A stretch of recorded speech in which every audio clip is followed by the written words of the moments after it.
Welcome, welcome, welcome. It is Saturday morning, so you know it's time for another live edition of The Extra Point. Got PO Culture in the house. Got Tasha T. Sizzle in the house. How goes it today, T. Sizzle? It goes, guys. I do apologize. It's my fault that we're late today. I did not hear the notification, so I was just standing in the kitchen, but I'm here now wearing my hockey shirt because it is hockey playoff time as well. I am so glad you said that because that was a great lead in to the intro. Y'all, it is a huge day for sports fans. We have the conclusion of the NFL draft going on today. We have NBA playoff action going on today. We have NHL playoff action going on today. And if that doesn't wet your whistle, then we also have a full slate of Major League Baseball regular season games if that is your flavor. So a huge day, but we're going to start, Tasha, with the NFL draft. It was a hell of a night Thursday night for the Chicago Bears. They get their guy, number one overall pick in Caleb Williams. They double back with the ninth overall pick and select wide receiver out of Washington, Rome Odunze. I love those picks. If you pair that in addition to what they did in the offseason, adding running back DeAndre Swift, adding wide receiver Keenan Allen, and then you bring over DJ Moore last year, who had 1,300 yards receiving, one of the more pleasant surprises in the league as far as an acquisition for the Bears. Tasha, let's start off with this. You were a big proponent last season around this time of what the Houston Texans were doing with their draft and their free agent additions, and you were spot on. They actually went from worse to winning a playoff game. Do you see a similar path for the Chicago Bears this year with their additions? No. Coming in hot early. No? Again, I do not trust anything that Chicago Bears front office is doing. And then it comes down to simple as this: coaching. So you're not a big fan of Matt Eberflus, is what you're saying? I mean, he's been a lame duck coach for how long? Again, y'all not going to keep sitting up here trying to convince me that everything that was going on with the Bears was Justin Fields' fault. Like, y'all going to have to come at me at another angle with that. Tasha, to support your claim, the Chicago Bears have never, in their storied history, one of the oldest franchises in the entire league, they've never had a 4,000-yard quarterback. 4,000 yards is not a lot of yards in 2024. They've never had one. In this new pass-happy, protect the quarterback league, which is, I mean, I know I may be jumping the gun a little bit. You look at how many running backs were taken in this draft so far. Right. Everybody's been taken off the board is quarterbacks, wide receivers, and cornerbacks. Right. To stop the pass and to pass the ball. And let's not leave out the offensive lineman who protects the quarterback who passes the ball to those receivers. Hey, we got the Bears fans checking in this morning. Good morning, Michael Harris. We're talking about your Bears right now and how Tasha is not convinced that they will be able to duplicate what happened with the Texans last year. My brother is somewhere itching to get in the chat right now. Good morning, A.P. Coulter. Good morning, Melanie Taylor. Good morning, everyone. So Tasha, what are you expecting out of the Bears? They won 7 games last year. They were last in the division. Do you still see them as the cellar dweller of the NFC North? Yeah, because okay, let's just go down the north. Who they gonna beat? Who they gonna beat? Well, let's take Detroit out of the mix right now. They're not gonna beat Detroit. They're not going to beat Green Bay. And I love what Jordan Love is doing.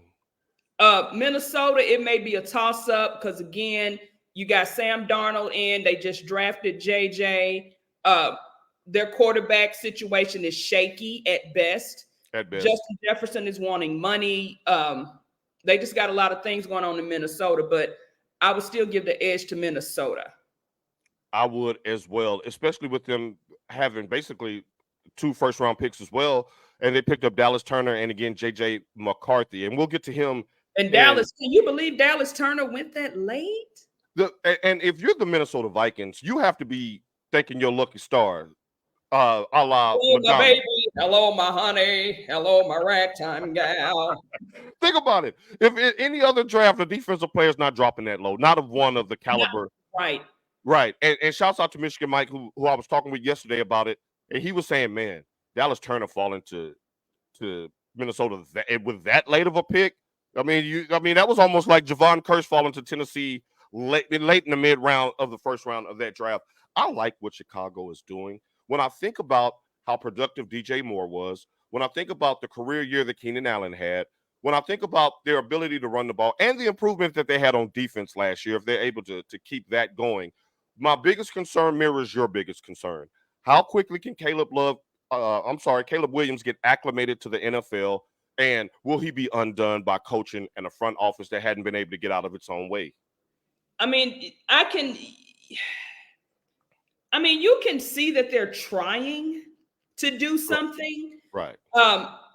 But we'll see. If it comes down to them with all that talent, like you said, you got the DJ Moore. They just got Keenan Allen. They've drafted their quarterback of the future. They got one of the best. To me, the top defensive player that was in the draft. Right. Out there, it's going to come down to coaching. Now, I know it's going to take some time for them to all get their rhythm because, none of these guys have played together. Great point. That does take time. It's very hard a lot of times for these teams to have instant success. Right. This is not the NBA where it's only 5 players on the court and adding one piece makes that big of a difference. Right. So time's going to tell about the Bears again. I hope the Bears, because they just got a lot of talent. I want them to do well, but I really think the coaching is the weakest link. I totally agree there. Now, Chicago Bears fan is checking in. Michael says they definitely made moves, but we won't know until they start playing. That sounds like a fan scorned, and I can relate to that because the Tennessee Titans are in a similar situation to where I have some questions about the draft pick. And Tasha, I'm going to trust you to be completely honest with me. Am I being a Homer Simpson, or am I really believing what I'm seeing? So, Michael, I do agree with you with, hey, I want to be excited, but I've been excited in the past. And like to Tasha's point, they fumbled the ball so many times, Mitchell Trubisky, and then you go start going back even to the Urlacher days. They really didn't maximize the talent that they had with that defense. So we'll see. We'll see. But to Tasha's point, they are in a very tough division. Detroit ain't going nowhere. Green Bay is only going to get better in Love's second year. And the Minnesota Vikings, they do have Justin Jefferson. They do have some great defensive pieces. They have a great offensive line. And if JJ just needs to be a game manager, then I think he can do that. I think he would have failed miserably had he gone to a situation like New England, where they didn't have any pieces. Yeah, they don't have any pieces there. I think JJ got lucky. Again, as I said on the show Thursday, it's not that he's just the best quarterback out there, but with these teams being so bloodthirsty for quarterbacks, like Bo Nix, who expected Bo Nix to go in the first round? You mean Tim Tebow 2.0? Didn't we just see this in 2015? He's a lot better than Tim Tebow. I'm just going to go on this. I don't care who it pisses off. He is a lot better than Tim Tebow. A lot better. Oh, I'm not a big fan of Bo Nix. Let's just go out there. He was a fullback. I blame Coop for that. He got in my head about Tim Tebow and Bo Nix, the comparison, because he hated Bo Nix when he was in the SEC.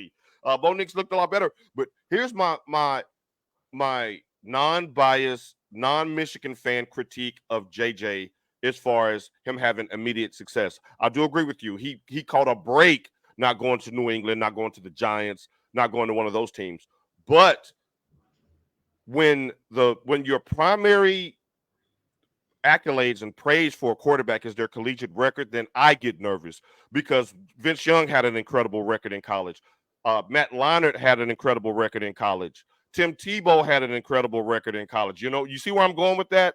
And it didn't translate to the NFL. So I would like for his praise to be more mechanic driven than team success driven, because he had a historically great defense. We'll talk about Michigan a little bit later in the show. They have about 8 players drafted so far. Right. And then one word about Vince Young. As we see now, maybe some of the mental capacity that one would need to be at that next level. Vince Young doesn't have that issue. Right. He doesn't have that issue at all. Vince Young is kind of showing that he didn't have that. And also you had a coaching staff that really didn't want him and didn't try to develop him. Great point. Kind of like when I was saying with Joe Milton. Right. Like Joe Milton has the strongest arm out of any quarterback, even stronger than Michael Penix Jr. That's facts. But he doesn't know how to play quarterback. He does not. Like, we can attribute Michigan's worst season in 50 years to the play of Joe Milton in 2020. Period. He was just god awful. So thank God that JJ came, because Team 144 will forever be etched in my heart, and so go blue.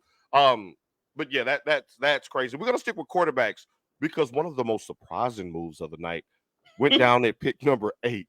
And it's got America with their boxing gloves on, duking it out on social media. I'm dying to get your thoughts on this. So, sitting at number 8, when we all thought that defense would go in that point, specifically Dallas Turner, the Atlanta Falcons pulled an about face and drafted Michael Penix Jr., quarterback out of Washington, with the 8th overall pick, a mere 6 weeks after signing Kirk Cousins to $100 million in guaranteed money in free agency. Tasha, did the Dirty Birds do Kirk dirty? No. I think, who was that? Oh, I got a clip. Oh, I'm glad you said that. Hold the phone. Hold your mule, ladies and gentlemen. Hold my mule. Hold my mule. Please, Tasha, find it. Here it is. Here it is. Idea this was coming. The truth is, the whole league had no idea. Can y'all hear that? We got no. It's a little bit hard to hear, but I actually watched that as well, so I'm gonna help you along with that. Unc and Ocho went at it on Nightcap shortly after the first round ended because of this pick. So what Ocho said was, it's not really playing loud enough. The contract that they gave Kirk Cousins, I had to sit back after he said this. I started doing a little digging. Okay. The contract that Kirk Cousins received, even though I think Kirk Cousins does not deserve a dime, I think he is a backup quarterback. That's what the market calls for. It is. That's what the market calls for. So you have to pay him what the market calls for. And like, when you look at Cousins' contract, after 2 years, they can let him go. Tasha, I need you to repeat that for the people in the back of the pew. Oh, wait a minute. I wrote it down. I said they can cut him after the 2nd year. I said because he's still going to get the $100 million for those 2 years. He just won't get that $80 million. I wrote that down. Jarrell is passing the collection plate up to you, Tasha. He says Cousins needs to enjoy them direct deposits from the Falcons and don't worry about who's. Ain't that what we said? And I back and forth exchange. If you don't get to that bank and say 10s and 20s, please. She literally said this, Jarrell, in our private chat. Literally said this. Now, I'm going to play Angel's advocate, because we don't advocate for the devil here on the extra point. So I'm going to take Uncle Shay's side on this, where he was like, why in the hell would you take a quarterback 8th overall when you just gave your starting quarterback $100 million in guaranteed money, and you're basically undercutting Kirk Cousins' legs by not giving him a Rome Odunze, who was on the board, by not giving a Dallas Turner to kind of help bolster their pass rush. They were only they had 42 sacks last year, the Atlanta Falcons did, which was middle of the pack. Not great, not terrible, but not great. You could have used a defensive end there. You could have added another weapon for Kirk Cousins. Now, Kirk Cousins' camp came out and said that he was PO'd. And even when you look at the Falcons front office, did anybody else notice that viral clip of their general manager explaining to Arthur Blank what the hell just happened? Arthur Blank didn't look too happy. Like, could this move get the front office fired? No. How do you say Arthur Blank didn't look too happy when he's the one that got to sign the checks? All he had to say was, "No, this ain't what we doing." That's true. That kind of like Amy did with Mike Vrabel last year. Amy Adams Trump. And it's like I mean, I know we're playing Angels advocate, and people are gonna say, maybe the Falcons did deserve to call him, but who are you? They cut people in the middle of the night. You've seen the training camp, the NFL HBO show, when they tell them to come to the room with their playbook. And then I found this on Twitter. It was like, Cousins, why did my team draft a replacement right after they acquired me? And it has RG3 looking at him like this. Oh, so is this a little bit of the rooster coming home to hatch for him? Like they don't owe him. He was Michael Penix Jr. in 2012. Exactly. So shut your mouth. They don't owe him any explanation as to who they choose to pick. Last time I checked, Arthur Blank owns the Atlanta Falcons along with Home Depot. Right. Kirk Cousins, all you are is taking it to the bank all-star. You don't own anything but your property that you and your lovely wife live in. Right. And I think one thing that is severely overlooked is the fact that the man is 35 years old and coming off an Achilles injury. And after those 2, his birthday hasn't even come yet. After those 2 years, he's going to be 38 years old. And they keep saying, oh, Michael Penix is 26. Okay, and the surgery on both knees. He didn't look like his knees was giving him any trouble last season when he was whooping up on Texas in that in the conference playoff games. Right. And again, Michigan had a historically great defense. If you want to put it in NFL standards, it's like the 2000 Ravens or the 85 Bears as far as statistically how dominant they were. I don't think any quarterback was going to get any shine because we took Alabama's quarterback behind the woodshed in the Rose Bowl and beat his ass after he knocked off Georgia, who won 25 straight games. So, again, and another thing too, at that time, Redskins, I think they put so much, because I always say, RG3 played a big part in ending his career, but the Redskins did too, because Shanahan was the coach at that time, that he wanted Kirk Cousins, because if I'm not mistaken, he wanted Cousins, but the organization wanted RG3. They moved heaven and earth to move up to get him. Right. And RG3 was under so much pressure to get out there, he wasn't healed from those injuries. Right. The injury he caused, in my opinion, himself. Melanie has a great question about the Titans. I'm going to pause that comment, Melanie, because we're going to talk about that in just a second. You're coming down my road. I am loving to see the growth of Melanie as she learns the game and asking great questions. That really does my heart good. Now, Jarrell says Cousins and his one playoff win need to relax. Thank you. Let me back you up with some stats real quick. Now, I'm going to give the good because I'm going to be balanced here. Kirk Cousins, if you take away the 9 games that he missed to finish last year because of the Achilles injury, according to my notes, Kirk Cousins has only missed 2 games from 2015 to 2022. But to Jarrell's point, in 13 seasons, you got 1 playoff win. Josh Allen, Dak Prescott have been killed for not being able to do better in the playoffs, and he's making more money than them. So Josh Allen got him a nice new weapon. Yes, he does. I'm very happy. Get a jersey. Very happy for Keon Coleman. God told Job, "Where were you when I created the heavens and the earth?" Arthur said, "I am the Alpha and the Omega." So basically, Kirk, until the burning bush tell you to go let his people go, sit down and shut up. To take your sandals off because you on holy land. Really, to be honest, I think he more mad because he couldn't get that last 80 mil up out of him. Because that's how he right. Now, Kirk Cousins is a good quarterback. He's been consistently productive. But if you're trying to win a Super Bowl, then Kirk Cousins is not your guy. 13 years is a big enough sample size to understand that either A, you've got a lot of talent and you're not making the playoffs, which is underachieving, or B, you choke in the biggest moments, which means you're not advancing in the playoffs. And let's not forget the fact that there are dead bodies all around his career with him getting coaches fired in Washington and in Minnesota because of a lack of expectations. It's going to be interesting to see. Who did the Falcons pick up yesterday? Let me Google that real fast. I think they picked up another kid out of Washington, if I'm not mistaken. They got Aurora. What you say, Scooby-Doo? The defensive tackle. I can't pronounce his name, but I know. Yeah. So they're giving so Kirk Cousins, be happy that you've gotten another bag, especially after an Achilles tear like that. My thing would be, hey, now to his credit, they said that he did reach out and do the mature thing and call Michael Penix Jr. Because you know what? It's all about his damn, which I'm not complaining. I love a player who goes to work and you don't hear nothing about him off the field. So, he has to do that. That's PR saying, let me reach out to this kid because I don't want it to seem like this or that. And like Tannehill did with Malik Willis. Exactly. And like you see how like all of Black Atlanta is like, yep, season tickets about to go up. Yeah.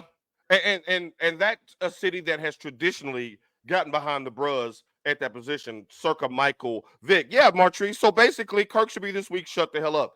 Kirk. And then they got they got a row. I cannot pronounce that guy's name. I'm sorry. You sound like Scooby-Doo. I'm sorry. I want a treat. They got him, and then they got 2 or 3 picks today in the 3rd round. Yeah. So they can still get some decent defense. Because you saw really defense wasn't coming off the board yesterday. You had not right. You had Jared Verse that was supposed to be slated at 13th. He went deep down in the 20s. Look at the good defensive talent that did not get taken off the board early. Right. And we're going to talk about one of those in just a second as we transition into the Titans. But before we do, we'll go in chronological order because at number 6, the New York Giants also made a surprising move, in my opinion. I want to get your thoughts on this.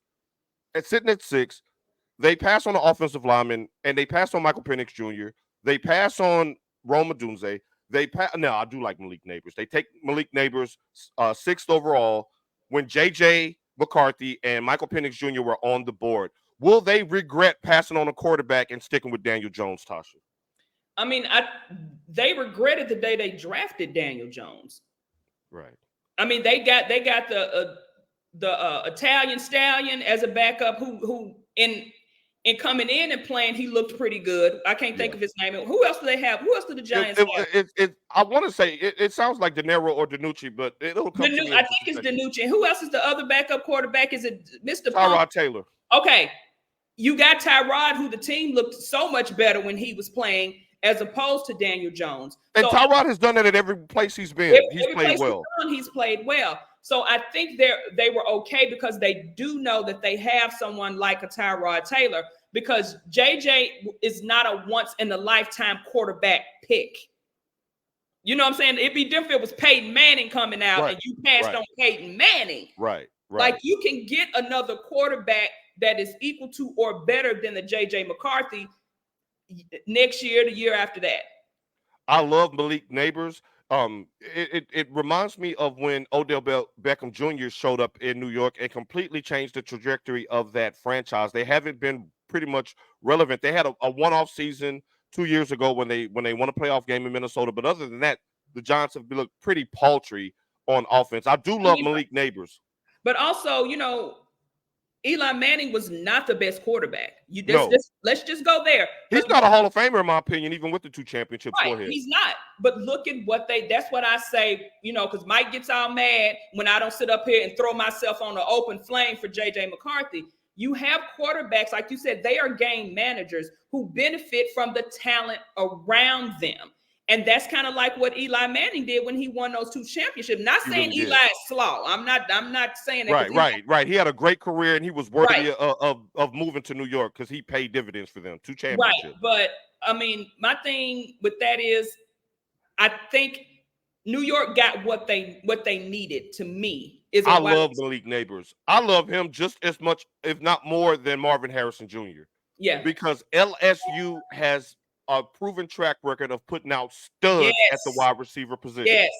They go from DBU to wide receiver every 5 years. They switch back and forth. LSU is low-key so underrated when it comes to putting talent in the NFL. We always talk about Ohio State. We talk about Alabama. We talk about those. But LSU. But you know why? Because LSU really didn't come to prevalence until the 90s. Before that, LSU didn't have a stellar record of when it comes to good football play. Now, you remember growing up in Nashville, they were playing on Jefferson Pilot on Channel 30. They couldn't even get on ESPN or CBS. So, to your point, But if they've had a remarkable turnaround, Brian Kelly has got them rolling, and they've got 2 quarterbacks taken in the top 2 picks in the last 4 years. You can't be mad at that. Good morning, Miss Hastings. Now, I want to go back up to Melanie's comment and question, because I have a question as well, Melanie, and we're thinking the same thing. Now, to set this up, the Tennessee Titans had the 7th overall pick. They take tackle J.C. Latham, 8th overall out of Alabama. In the 2nd round, they take Devontae Sweat, the defensive tackle out of Texas. That's who I'm. Both picks have created civil wars on social media with Titans fans, and here's why. And then once I explain that, I'll read Melanie's comment. J.C. Latham played right tackle in college. And I have never seen or rarely seen a player taken in the top 10 that's asked to switch positions because the Titans are going to play him at left tackle. Such an on-brand thing for the Titans to do. I would have loved to see them go somewhere else with the pick. I do love his size and physicality. He could drop about 20 pounds and get a little bit more athletic. You need to be more athletic at the left tackle position than a bruiser. He's more of a bruiser to me than a true athletic left tackle like Taylor Lewan was. So I'm a little worried there. And with Devontae Sweat, hey, he still got the stench of jail on his neck. He was arrested a few weeks ago for a DWI. You know what? So it's almost like, Tasha, I need you to look me into my eyes like that old Bone Thugs and Harmony song and tell me what you see. Because I love the picks, but then again, like the Bears fan said earlier, like Mike said earlier, am I just being a hopeful fan because it's something new? Because they ain't played a game yet. It's almost like, damn, Titans, can't you just follow the script? Why does it always have to be a caveat? Now, you did say he was more of a bruiser. Now, and I think I asked this once before.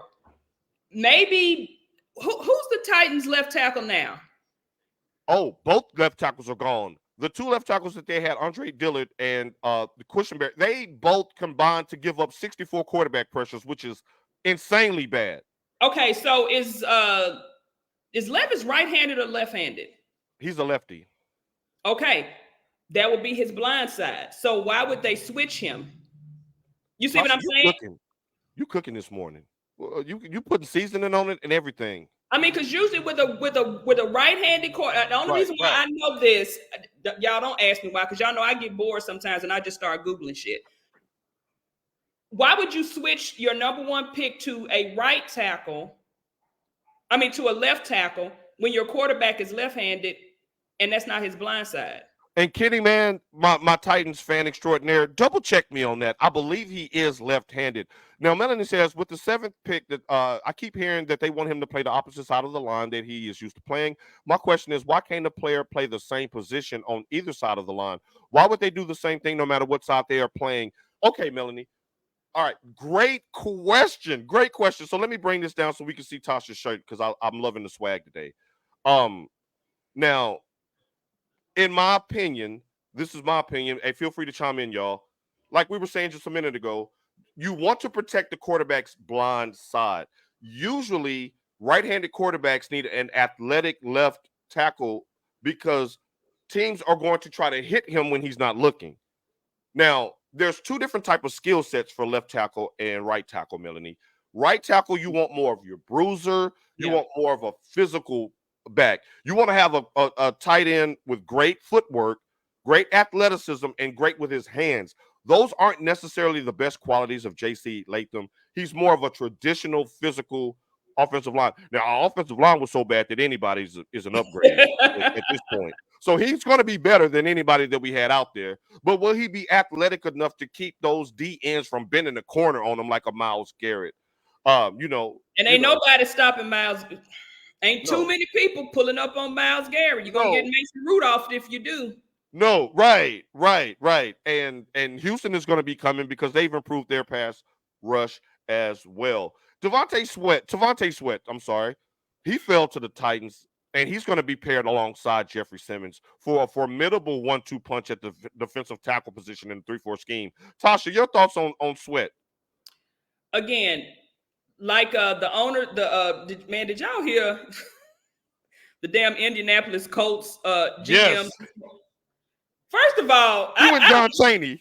I don't expect anything less from the Colts organization, seeing how the owner got caught with a bag of smack and some bitches in the car with him, and he was high going 20 miles through a stop sign. Okay, 20 miles per hour. But anyway,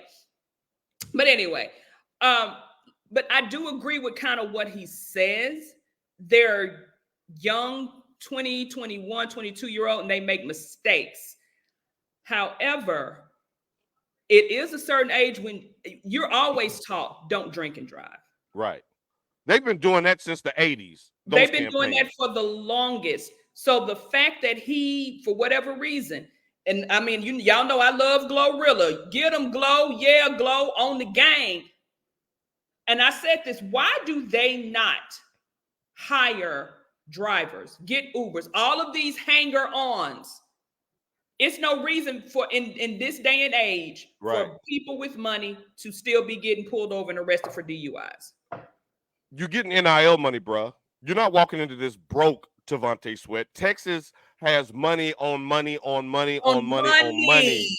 A booster would have sent you a car, probably with some women in it. Right. A booster would have picked you up. Right. I would have picked you up if I knew the Titans were drafting you. I'm in Texas. I would have drove on down to Austin and got you where you needed to be. It just speaks to a lack of great decision making, which scares me when you're giving a kid a lot of money. And they're gonna be right there on Broadway. And you know that's all people do is go to Broadway and drink. Look at the dude that threw the damn chair off the roof. Right. Down on Broadway, right? Threw a whole damn chair off the roof and almost hit some people. Like that was 3 stories up. That could have killed somebody. Right. He think he's Antonio Brown with CT ESPN. Now Tree said, damn the DWI. We need that stench of gel on the line. Jeffrey Simmons was excited. Trees, but let me tell you something, because if one Mr. Miles was ever, I'm gonna be on the first plane. You and his dad ain't got to worry about it, because I'm gonna jack him up. Let's get to Miles before Trees. When she said, right, not the back of smack. What is this, the 70s? Good morning, Reverend Woodard. So glad to have you on board. Looking so beautiful. Y'all, I would tell y'all her age just so you would say I'm lying. I'm not going to do that to my auntie, but let's just say that she's aging so gracefully. I love her so much. I miss you, Aunt Paulette. She said he got 3 years worth of Uber in his mouth. I'm just saying, Trees, coming in hot. Uber ain't that expensive, y'all. I've driven Uber plenty of times. You'll see people in the dustiest of jobs getting an Uber to go home. So there's no. You got all your crew. You got all these hanger-ons who want to come to Nashville with you. Neither one of them couldn't get you a car. Couldn't come and get you. Like what's his name on the damn freeway down in Dallas? Almost killed them people. And I hope they see the shit out of him. And you saw they picked up his replacement. We'll holler at you, Rasheed. They got a speedster a la Tyreek Hill that broke the 40 record. The kid out of Texas. So, bro, I hope you enjoy these Texas jails. You may be able to plead down and do some community work, but you're going to be looking like Snoop on the Underdog. Right, cleaning up dog poo in the park. All right. No, you're not underdogs with Snoop. Cleaning up dog poo with some $600 shoes on.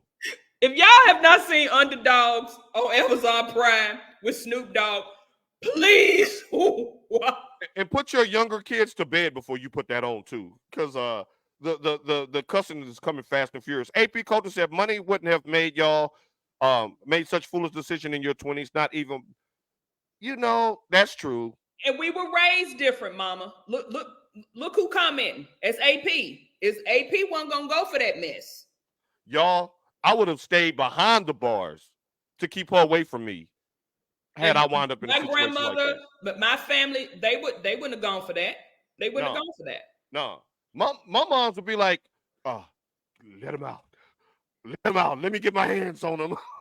Come on. I'm like, no, Judge Mahana, give me life. I ain't testing her. She sacrificed too much to put me in a position to stay out of a place like that for me to be rolling up in there. Natasha, I'm about to probably get on some Titans fans' nerves with this, but we had a conversation offline. I don't know if you was joking or not, but it did get me to thinking after I saw how the 8th pick went down. Should the Titans have beaten Atlanta to the punch and pulled a fast one over on Will Levis by taking Michael Penix Jr.? I mean, what was the stat that I saw? Will Levis had the lowest something percentage. I couldn't remember what it was, but I was like, what you said, Trees. I ain't raising no fool. There you go, Trees. Right. And Miles is a great kid. Go ahead, Tasha. Right. He's a great kid. Because, like, I think when you have quarterbacks who feel like, oh, I'm it, sometimes you need something behind them to get them that extra oomph to make them want to work a little bit harder. Like, they handed Will Levis the keys.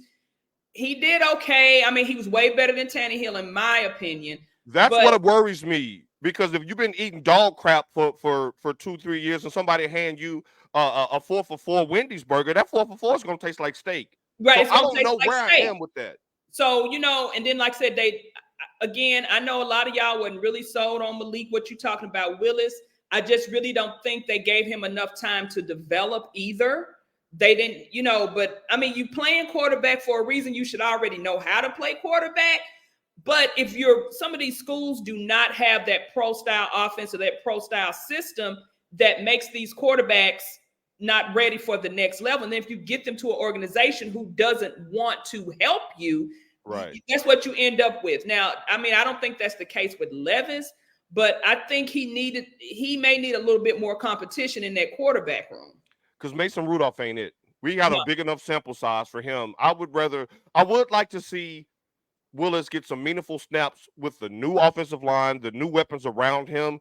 The way that they play it safe in the preseason, we probably won't get to see that. But Mike Vrabel's offensive philosophy was not conducive to winning No. for Malik Willis. No. He's not the turn around and hand it off 30 times a game type quarterback running out of the play action with his back to the field. Right. He works out of the shotgun where he can stand the field, where he can see if you're in man coverage, running with the receiver, or if you're sitting in the zone, so he can either pick his pop or a spot or take off running. And Right. the Titans were a terrible scheme for him. And then him not having the time or the name in it. Peyton Manning would change the play and take it out of shotgun in a minute. He doesn't have that, that ability like a Peyton Manning to be changing plays and calling audibles. Oh, no. You just throw the ball in the dirt. And now she says the bar ain't set too high to be better than Tanny, but I do think a little backup pressure would have been humbling. Well, the thing is, I want to keep my options open. I wouldn't mind since you didn't get Joe Alt anyway or Malik Neighbors anyway, if you bring in a quarterback and have them battle it out, you can either stash the second one. You're both on rookie deals. That's less than what you pay a starting caliber quarterback on a winning franchise. And we saw the 49ers escape purgatory by taking Purdy and having an insurance plan to be able to ship off Trey Lance. So I know people were like, well, why would they take a quarterback with the Mr. Irrelevant pick? He turned out to be the savior of the franchise. I'm always down for adding some competition in the quarterback room. Well, I know we'll get to that later, so I'm gonna hold my tongue on that. Yes, because we're gonna talk about that. The talk about in Alabama is Kool-Aid McKinstry to the Saints. Quick thoughts on that, please. When you go ahead, Tasha. Go ahead. No, go ahead. When you put him alongside Lattimore, who's been getting cooked lately, I think Mike Evans snatched his soul when he went over the last few years because Lattimore is good and they have a great defensive line, but they're in a situation now to where they're in quarterback purgatory as well. Derek Carr is not the answer. No. I do think in the NFL, to Tasha's point to open the show, you need receivers, cornerbacks, and linemen, and you need somebody to rush the passer more than you need anything. In this day's NFL, you do. Right. If you have a good cornerback to great cornerback like Kool-Aid has been in his collegiate career, you take him. So and build around that. Honey Badger ain't honeying no more. The honey's getting a little dry. He's still great, but he's not elite great. He's anymore. not elite anymore. Yeah, right. Yeah. I mean, he was one of the ones that got that number 7 jersey at LSU, and that is an honor. And we saw what he did. He was explosive once he got his opportunity. Right. Got his head on straight. He was explosive, but he ain't. Yeah. Mm-mm. All right. Now let's talk about your boys real. Okay. All right, Kenny. Before we get to that topic, thank you for checking that, Kenny. I appreciate you. Levis is right-handed, which means that back to Melanie's question. You're going to put a predominantly right tackle on the left side. He hadn't protected a blind side in 4 years. Now, to Kenny's point, he played left tackle in IMG in high school. Is that enough? I mean, we'll see. But you know what? The way these kids are more athletic now. Yes, very much so. I can see him, like I said, we just talked about our nephew, Miles. Miles is very versatile. Miles can go offense. Miles can go defense. Right. And can get you buckets in the paint. Go ahead. Right.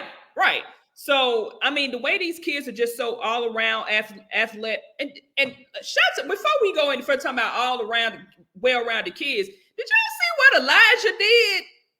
The boy won the hurdles, the triple jump. Shouts out to Stiana for making that kid all around just like Miles. But anyway, I digress. No, don't digress because he's baby Jesse Owens. Keep going. The way these kids are coming out now, they're not as slow. These kids are very versatile now. So it may not be a hard thing for him to switch over. And I'm not going to underrate the addition of Bill Callahan as the offensive line coach. When he was in Cleveland, they took an Alabama right tackle in from in the draft and moved him to left tackle, and he worked just fine.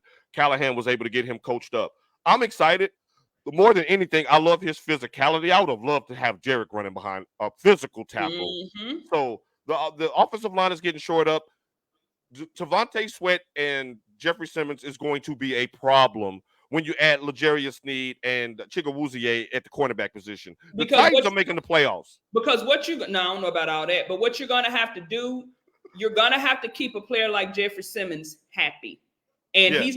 he's not gonna keep losing before Right, he he's starts not. saying I want up out of here. He's not, and he reminds me a little bit of Michael Parsons in the sense that he will call out his organization for letting a good player go. When Danico Archery was let go to go sign with Houston, he was livid on Twitter. Livid. Now he's happy again. He said, "Finally, get me another dog on the defensive line," which the Titans have been synonymous with during their heyday when they were really good.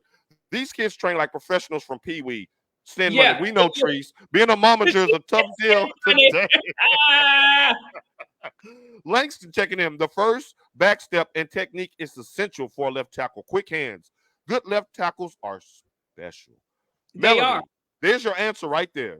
Goon Squad bringing the heat. Yes, it's a different type of athlete. But to Tasha's point, hey, kids is playing all up and down the lines nowadays, so they should be okay. Now, Debo is your okay. Is your okay, Debo? Debo is your okay. Can you ask him? Is he okay? Now, I'm talking about Debo Samuel, y'all, because the 49ers, while I was watching LeBron getting boat raced again in the NBA playoffs, um, I had to sit up in my chair because the 49ers took Florida wide receiver Ricky Pearsall with the 31st overall pick when they Pretty already Ricky was had a picking Super Allen. Bowl caliber tandem in Brandon Ayuk and Debo Samuel. Tasha, what were your thoughts when you saw that pick roll in?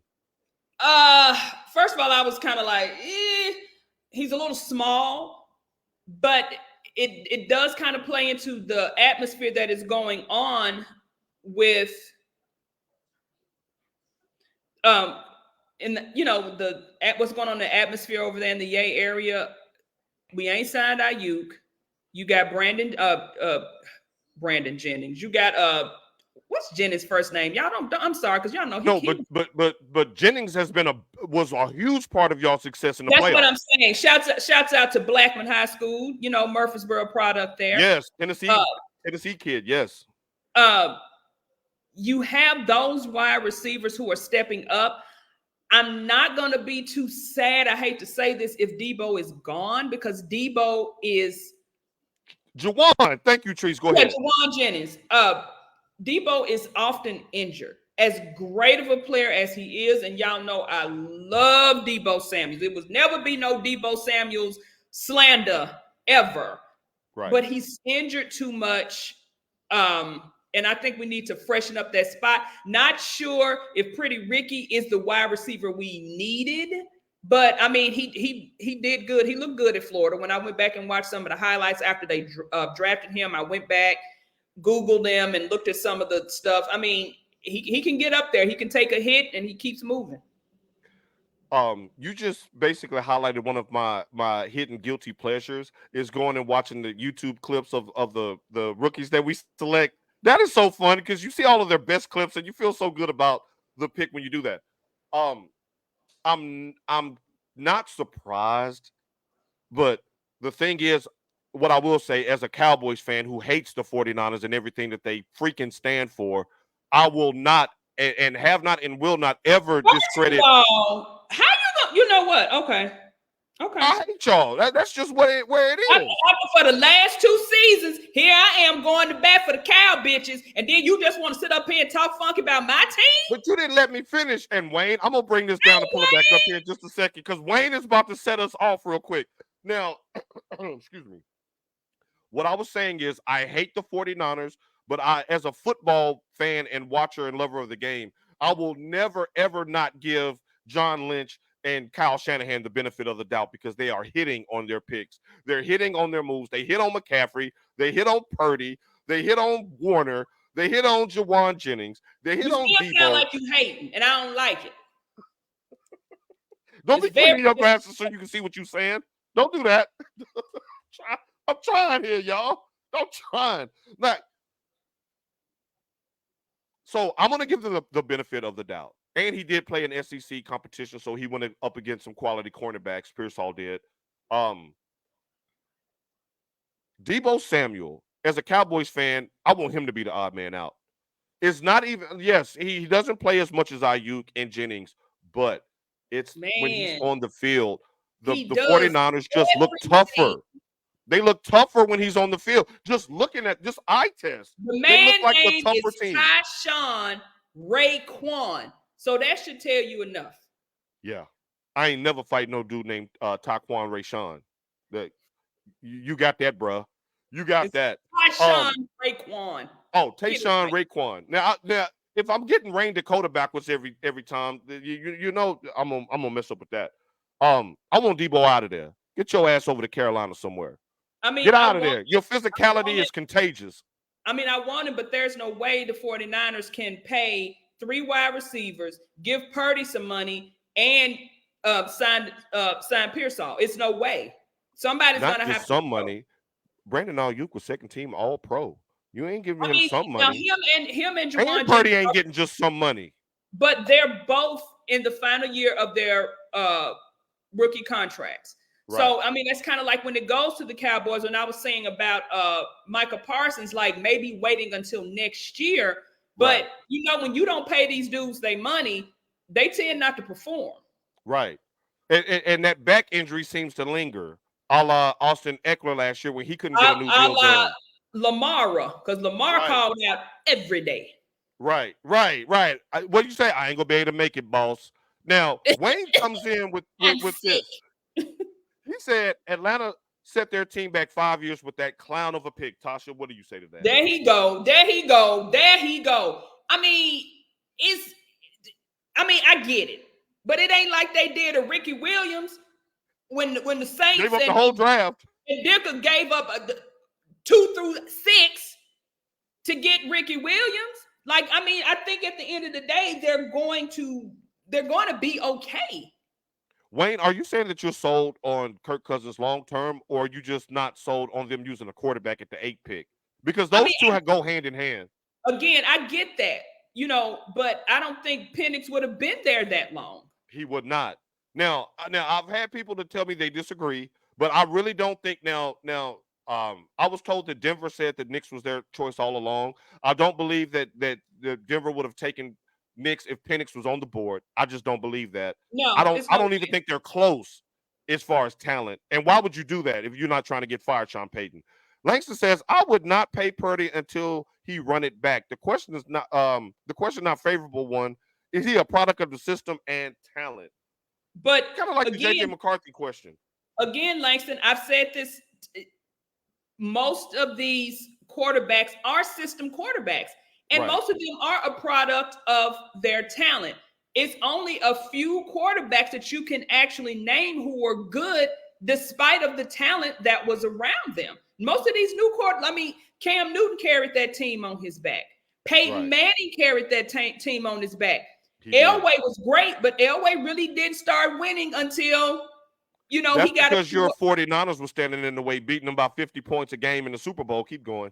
I mean, yeah, because it was a 45, it was 55-10, so that's a 45-point difference.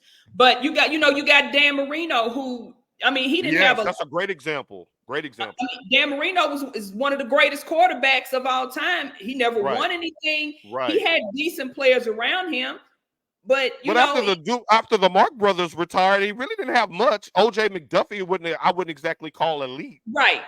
You wouldn't call. But he was still the man. He was still the man. I mean, then you look at Tom Brady, who people are saying is the greatest quarterback. Tom Brady is a system. Yeah, I mean, he's a system quarterback, and as much as I hate to say it, now Brady's not a system quarterback. No, he is, and I hate to say it. My greatest of all time, Joe Montana, benefited from a West Coast system. He also had Jerry Rice, John Taylor, the whole offensive line. If you leave Roger Craig out, I'm logging you out. The whole defensive line is in the Hall of Fame. Montana benefited from a lot. And when I say Brady and the West Coast offense was new then, so teams really didn't have a blueprint on how to stop that. They stayed ahead of the curve under Bill Walsh. But when I say Brady is a system quarterback, people say, well, he won in Tampa. Okay, yeah, but that's what I was going to say. But I mean, they was holding him up with a stick in Tampa to win. Now again, Levante David had a lot to do with that too. That defense was ferocious. Exactly, the defense won that Super Bowl. It wasn't Tom Brady, and I've said that. And again, this is not a slight to Tom Brady, because y'all know I don't like Tom Brady. Because I got on a Michigan ring and we'll fight right now. All because of that AFC Championship game against the Raiders when he did that tuck rule and he fumbled. I don't like him. I never will. Tasha, Woodson went on to win a Super Bowl. I think we can move on from that now. But Jerry Rice was on that team, and Jerry Rice should have had him another ring. He got enough damn rings. The man got more rings than a dirty tub. Rephrase, I would not reset the market is what Langston. I wouldn't either for Purdy. You're not getting Josh Allen money, Purdy. No, you're not going to get that money. No. Skip Bayless loved the J.C. Latham pick. He wished the Cowboys got him. He said he was a solid choice by the Titans. Skip Bayless, okay, I'll take that. Jarrell says all QBs are system QBs. Got to be in the right system for them. Exactly. Nice. Like I said, it's a handful of quarterbacks that could actually produce without being in a system. Right. And they are in the upper room of the Hall of Fame building. You know, it's only a handful, to your point. Everybody's a system quarterback. Steve McNair is one of the best prime examples. When they changed to an air raid attack, he became Air McNair, which was a system that allowed him to become MVP. Great point, y'all. Y'all are in y'all bag today. Him to share with Peyton Manning, but I digress. I was gotta share some shit. I didn't say that out loud, but my last point on Kirk Cousins is that if Steve McNair get locked out of the damn facility because they're ready to take Vince Young, and you just won MVP 2 years earlier, and you took the team to a Super Bowl and made them relevant after they were vagabond nomads for 3-4 years playing in college towns and cities and stuff, he got locked out. So Kirk Cousins, you ain't no better than Steve McNair. Go sit down. Right. And rest that Achilles. Y'all know Steve McNair gets me fired up. I'll fight for that man. Let's jump to a little bit of NBA real quick, Tasha, because I got two players that I need your opinions on. Number one, in a few short hours, y'all, LeBron James, L. King, is about to get his ass swept out of the playoffs for the second straight year. L. King. It's El Rey. El Rey. Oh, yeah, El Rey. El Rey, without the white suit, is about to get swept out of the playoffs again in embarrassing fashion by the Denver Nuggets, who are stomping on their neck and applying pressure to the larynx area. Tasha T. Sizzle, with another flame out, because if I'm LeBron, there's no way I'm winning tonight and going back out to Denver to get smoked again. Let me end my season and go watch Bryce play. That's where I'm at if I'm LeBron. I got a toe injury and I can't do it. But with a second straight sweep, would that affect LeBron's pending free agency? Should it? I mean, because at the end of the day, it's the king. You know, I mean, I can say it. Like I said, he ain't the GOAT, but he is the king. I will give him that. That's fair. That's fair. Because what he is out there doing is, first of all, it's a shame because he shouldn't have to be doing that. But it's also amazing because in that game, in the first, 5 or 6 minutes, the last game, open court, what the king do? Check, whack. Like, to see him still get up, elevate, still being able to dunk without it looking like he was going to break something when he landed, that was amazing. I really don't see him leaving the Lakers, to be honest. But they got to do something. Then you had, what was the player that on his phone? D'Angelo Russell. Remember last week, or was it 2 weeks ago, when I said the only shot that they have is if D'Angelo Russell plays to his potential? The man shot an offer and then didn't even come to the team huddle with 3 or 4 minutes left to go in the game. He was sitting there scrolling on his phone and eating some sunflower seeds. That's the kind of stuff that will make LeBron leave a franchise. And then you look at AD. Okay, yes, AD putting up 27, 30, whatever. But when they need him the most in the fourth quarter, your boy is looking gas. Jokic is looking like do do do do do do do do do. AD stands for ah damn, because the Joker is just playing footsie with him. He's being coy. He's waiting on him to step in the bear trap in I mean, every game. AD is doing everything he needs to do at the beginning of the game. But that fourth quarter last week, Russell being a no-show would be it's been a huge factor. LeBron and AD is combining for 58 points a game on 59% shooting. At their ripe old big back age, that is incredible. But you can't get anything out of the young talent around them. But it's like you see LeBron spending most of his time, especially in his last game, he was either yelling at teammates or going at the refs. Right. The refs can't save you against the Joker. The refs can't go out like that, bro. You can't go out like that. Right. Will a gentleman's sweep be a little bit easier to swallow than a straight out sweep again, losing 12, 13 straight games to one team? Because at the end of the day, hold on, somebody's calling. At the end of the day, he's still going to be gone, and the Lakers failed to do what they keep saying they're going to do every season. Right. Right. And you're a playing team the last 3 years. You haven't made any well, you did go to the Western Conference Finals last year, but let's keep it real. Ja Morant got hurt and missed the last 2 games of that series. That mid-season tournament, which I think is a crock of malarkey. Like it is. Right. Right. That's like your lady only ordering takeout at Uber Eats. You like, well, she's good, but she can't cook. Like, I need to see more. Now, Jarrell asks, didn't the Lakers win the in-season chip? LeBron should get at least a mood ring. He said, I'm trying to change the color on your mood ring. All right, Kanye. Yes, give that man a ring for that. Has LeBron done? If LeBron does stay in LA, does he get a statue or his name in the rafters for one chip? I don't think he deserves it because his greatness was not with the Lakers. A ring pop. LeBron's sitting on the bench. So his greatness is not with the Lakers. He did bring him a bubble chip. Again, you know me, and it's not because it's LeBron. It could have been KD that won it. Oh, if it would have been KD that won it in the bubble, oh, Lloyd would have never heard. I would have been on you. I would have been on you for that. I don't like that bubble championship, and I don't like that in-season championship. To me, that's beneath LeBron. I'm going to say this because LeBron is nearing the end of his career. I've always defended the bubble championship, but you cannot not look at the fact that flying and traveling on the road as you progress in the playoffs is taxing on anybody. You know, just after one flight from Texas to Miami to the DR, you want to go to bed when you get home. I'm wore out because I'm up at I'm not flying private like they are. I'm flying commercially. I'm wore out. But you still had to get up and go to the plane. Still had to get up. I had to get you up out of your bed and get all my food out the freezer and pray that TSA let me through with my meat and 3. You know, it's a lot of stress. With a pot of gumbo, y'all. Yeah, I had a meat and 3, some hard seltzer, some Jimmy Dean sausage. I had so much shit in there. Mickey Mouse rings do count, Jarrell. Stop that. The man got 4 championships. We're not going to do that. The other teams were in the damn bubble too. But you're not off the hook, Tasha. We went LeBron first so you can get your whistle wet.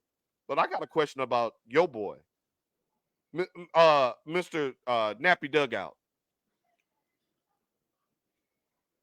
Mr. 4K around the Temple area. KD, you down 0-3-2, bro. And ain't none of them games been close against Minnesota. Tasha, I love Kevin Durant. It's not his fault that they're losing. It is the role players, just like LeBron. He's been asked to do too much. Devin Booker has been wildly inconsistent. Bradley Beal doesn't look like Washington Bradley Beal. He looks more, I'm not going to diss the man, but KD has not been playing terrible. He was 5th in the league in scoring this year, 27 points a game. I'm not dissing his game. What I am asking is he too far gone in his career to jump ship again? Yeah. And I read this and somebody said the Suns are playing like 3 inmates in the cell that's mad at each other and can't work together and gonna kill each other. Like or something like that. It was something because I laughed, but I didn't screenshot it. I should have. Man, I'm looking at Kawhi. I'm looking at KD. Kawhi done fell off a cliff. He's done. And like how you say, Father Time is undefeated. The one thing that LeBron has over KD and Kawhi, LeBron has not been out for any major surgeries. Right. What is slowing LeBron down is age. All those surgeries and those bad knees and those ankles with Kawhi, then the Achilles. But I mean, for some reason, Durant is still able to get his shots off. I don't know. He's an anomaly. Anthony Edwards is showing us how young and athletic he is as opposed to KD, but KD's not backing down. KD has been a bucket. KD has had an incredible season.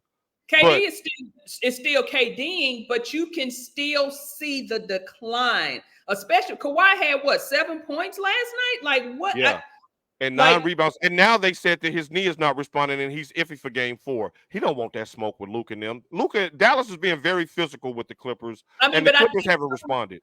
Even though I don't think Kawhi is one of those guys that you can just force to, to do, because obviously he's shown y'all he gonna do what he want to do. But I think the pressure of, hey, you got to get your ass out here and play, boss. You're gonna have to do it. You got to get it done. He has been one of the most disappointing big name signings that I can remember in a long time. The Clippers haven't been relevant since he showed up there. You do all this maintenance with him and it still never works. He's always gimpy in April and in May. It's just, it just is what it is. Now Kenny wants LeBron gone from LA, saying the front office is trash. Like, where's the cash to help AD and Bron? If LeBron does leave in the summer, should you just go ahead and blow it up and trade AD? But who? Then you're gonna have that whole thing of, you remember during the Dale Harris coaching years? Oh yeah. When you ain't had nobody there. Right. And you were shuffling through Lonzo Ball and Julius Randle and D'Angelo Russell the first time around, and you had a bunch of and Magic Johnson talking about, I ain't gonna be here. Right. All right. Well, okay. But KD is stuck in Phoenix. They don't have another first round pick until like year 2030. Again, I just think they need. I don't know what's going on with Book. Book used to be a guarantee. No, he got his heart snatched out by the Mavericks. Luka snatched his soul. I don't know what's going on with Book. Book used to be you could count on Book, but now it's like he's like, it is what it is. And like I said, I really wasn't just sold on Beasley to begin with. Man, I don't know what it is about these players. It's like they're out there playing with no heart. They really don't look like they care. They were just half-heartedly going through. And Minnesota played with their food for 2-3 quarters before they finally just blew them out. They were just pushing that shit around on their plate, making a mashed potato volcano. Right. Now, I like this. KD and LeBron to the Warriors. We'll have the expendables of the NBA. Play along with Steph. Not the expendables. They old ass. What number movie they on? 4? No, they got 1 through 3, right? This will be 4. They're going to have to do 5 from the old folks' home. Now, Sylvester ain't got too many more Stallones in them now. They old now. Like Uncle Drew. Uncle Drew in real life. He look like Uncle Drew and them. Being a LeBron fan rooting for the Lakers is going to stress you mentally. It is. They've blown 3 double-digit leads in all those games. Because it comes down to that fourth quarter. The Nuggets are way better conditioned. Is it the Nuggets to lose again? Are you taking the Nuggets over the field? Yeah. I am too. Ain't nobody beating Joker. It's a wrap. Now, I will like to see him versus Luka in the second round, because Dallas may be one of the few teams that have a potent 1-2 punch in the backcourt that can match points. And they have some capable bigs with Daniel Gifford and with Washington that came over from Charlotte. So I would like to, because the Clippers, y'all too old. But I'm like, PJ Washington, where was all this smoke when you was in Charlotte and when that girl was out there running your neck? As we proceed, Tasha T. Sizzle, it's time for our top 5. And being that is draft weekend, I'm curious to know who your top 5 number 1 overall picks of all time are. The floor is yours. Okay, y'all, I did my homework again. I got my 5. Oh. But I'm going to give shots out to Old 98. And if you guys don't know who Old 98 is, that's Michigan lore. You get unretired numbers at Michigan, and that's Tom Harmon. He was a number 1 pick, and he also won the Heisman Trophy. And And whether he did it or don't think he did it, O.J. Simpson was not to be played with. He's on my list. And that's in 1960, God's hands now. I don't have right. nothing else to do with that. The man has gone on to glory, and that's in God's hands now. But yes, he's on my list as well. 1969, he won the Heisman coming out of USC. Orenthal James Simpson was that man. Okay, now let me get Hold to on, T-Sizzle. Before you go to your next one, wake me up when another running back rushes for 2,000 yards in a 14-game span. Go ahead. I'll wait. Okay. 2,000 yards in 14 games. They playing 17 now. Nobody got close to that. Go ahead, Tasha. Okay, now I'm going to start with my list. This is in no particular order. Even though this career was cut tragically short, I cannot imagine what this brother would have done. And that's one Mr. Bo Jackson. Okay. Yes. That hip injury took him out coming out of Auburn. He won the Heisman. Bo Jackson was as advertised. Like, you know what happened to with that? That's the Cincinnati team that knocked his out of the NFL for life. They went into purgatory after that. The football gods were not pleased. Go ahead. They were not pleased because, I mean, like I said, we used to like, Ken Griffey Jr. running up the side of the board. Bo Jackson did it too. And broke a bat over his knee. Right, and had at least 50 pounds on Ken Griffey Jr. But yeah, shout outs to one Vincent Edward Jackson. Wait a minute, let me get my list pulled up. Y'all know I be knowing these people government names. Even though I hate to put this brother on the list because of the school he went to.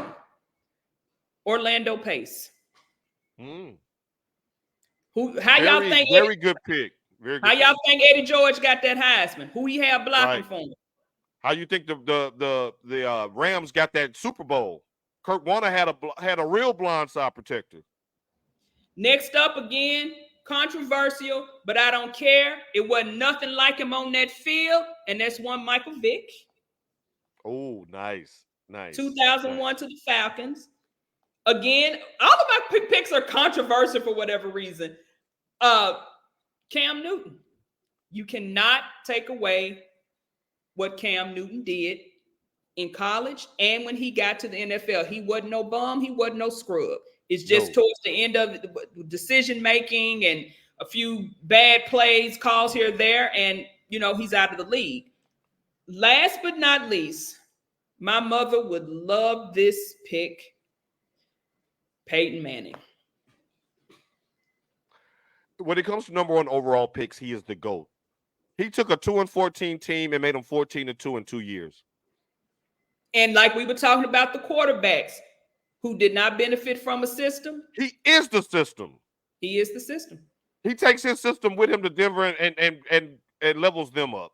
And when he was moving, Peyton Manning was turning like this when he won that Super Bowl against Cam Newton. Right. He said, Brutus said about Caesar, the evil that men do live after them, the good is often buried with their bones. How I feel about OJ. You been in Bible class today, ain't you, Langston? Not Miss Milstead and two Brute. Michael Vick, for you Gen Zers out there, do yourself a favor. When you're sitting on the toilet today, just go ahead and pull up Michael Vick YouTube highlights from Virginia Tech and from the Atlanta Falcons. He had a commercial called the Michael Vick Experience, and that it was. He said the sheriff was the truth. Now, you have somebody off your list that I think is pure hate.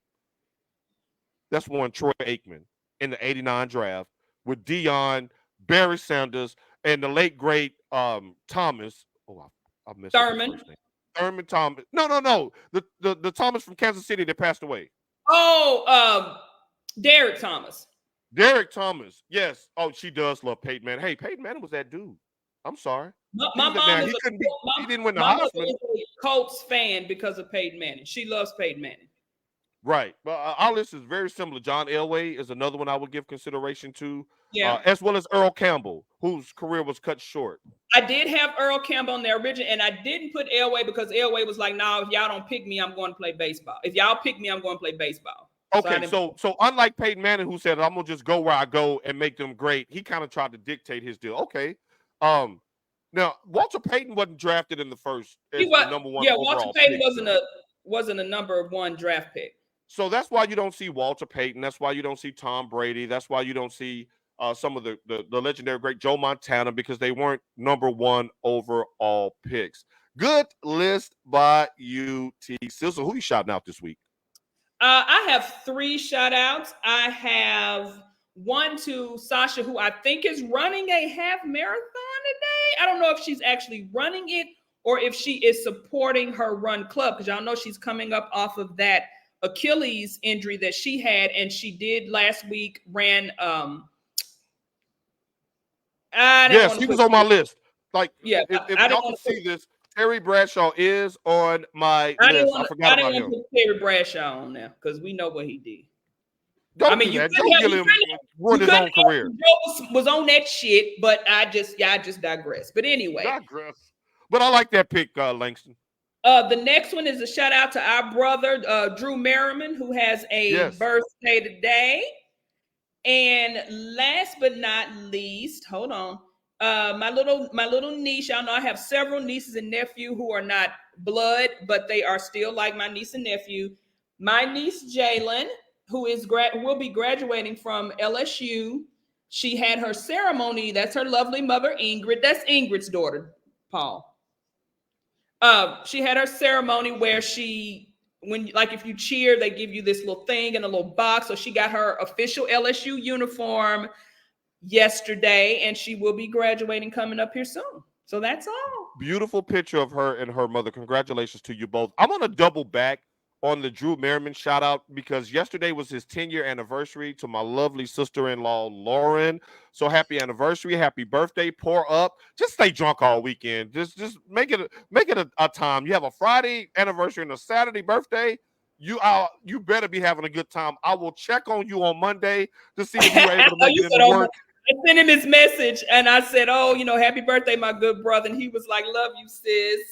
Oh, hey, y'all, I haven't said this in a long time, but there would be no Paul in Texas if not for the hospitality of one Drew Merriman. Him and his family provided a window of opportunity for me to kind of hit the reset button on life, and things have really broke out well for me in Texas. So, Drew, if you're watching this, thank you, my brother. Thank you, Terry. Thank you, Lauren. You have been a great addition to him. The kids are beautiful. The wedding was fantastic. I still have my Texas A&M Chucks in the closet. That was a great time. We had a great. I always wonder where those maroon Chucks came from. I was like, why you got these maroon Chucks in? A Texas Aggie through and through. We had on maroon Chucks in the wedding party, and it was a great time. Lauren is a wonderful woman. She's from the Chi-Town, so she knows she's about that click clack, but she's a sweet, sweet, sweet girl. Love her. Martrice jumping in. Yes, happy birthday and happy anniversary. I also want to give a shout out to Team 144, the Michigan Wolverines. Y'all, they done took over the draft like the 49ers did in 2014 down in AT&T Stadium. We everywhere. Yeah. 6 players taken on day 2. J.J. McCarthy going in the top 10, and there's more to come today, y'all. We're not done. Team 144, you see it. You see that block M. So shouts out to them. Ladies and gentlemen, we will see you all in 6 days and 23 hours. Until then, Tasha, take us out of here. Go blue, vamos azul.